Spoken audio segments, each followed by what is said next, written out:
My name is Marlene Byrne, and I'm with the League of Women Voters of Portland, and you are watching our video Voters Guide. We are in the studios of MetroEast, talking with the candidates running in the November 2018 general election. We invited all the candidates filed for this race. There are many reasons, like this busy campaign season, for candidates accepting or being unable to appear. Today with me is Bruce Alexander Knight, running for state representative in District 42. Right. And who was able to accept our invitation. And we are sorry that Rob Nosey has been unable to accept our invitation. We urge voters to visit the League of Women Voters of Oregon website and use the League's 411.org Voters Guide for comprehensive coverage, where candidates may also choose to include more information, including their own YouTubes. And our first question for you would be, what is your top priority and how would you accomplish it as representative in District 42? Well, my top priority is to protect individual rights of our citizens.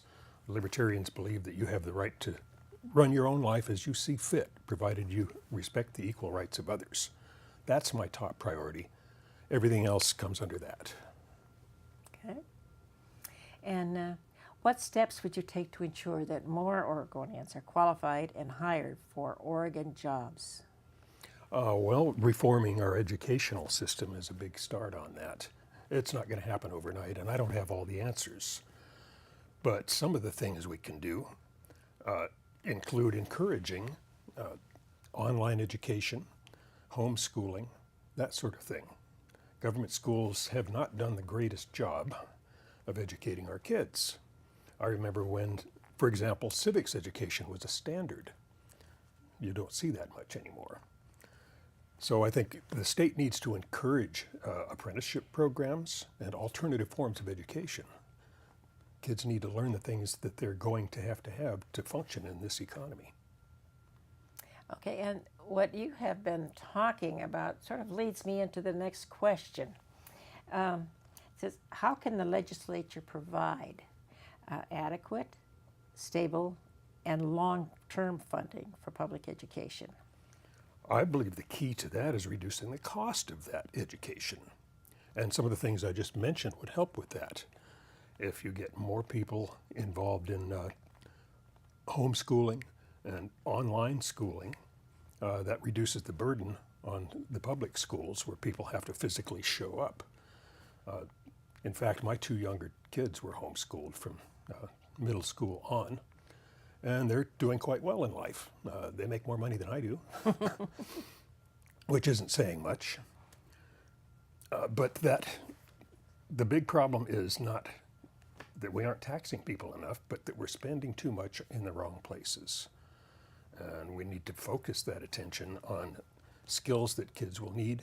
I think all kids need basic math, reading and writing. I also think that history, civics, and basic logic should be requirements. Whether you're homeschooled or go to a traditional walk-in school or go to school online, in order to get that certificate of graduation, you should have to show competence in all of those areas, that you know how to balance a checkbook, that you know the 3 branches of government, that you know how to register to vote, all of those things. And sadly, too many kids graduate from school without learning those things now. So to bring the cost down, we need to open up those alternatives. And the lower the cost, the easier that long-term funding will be. Okay, and thank you for being here today and talking with us. And is there anything more you would like to add? Well, thank you for inviting me. It's an honor to be here. I wasn't seeking any office. I was surprised and honored when I was notified by the Libertarian Party that I had won their primary election. Our party funds its own statewide mail-in primary every election year. And apparently, libertarians in the 42nd District thought they should write my name down on that ballot. So here I am. I hope not to embarrass the party. I would love to represent all of you in the Oregon legislature even though it doesn't pay very much. And thank you for having me here. And thank you. And this has been Video Voter's Guide, and thank you for watching. The general election is Tuesday, November 6th. Be sure to inform yourself about the candidates and the ballot measures and exercise your right to vote. Get registered now.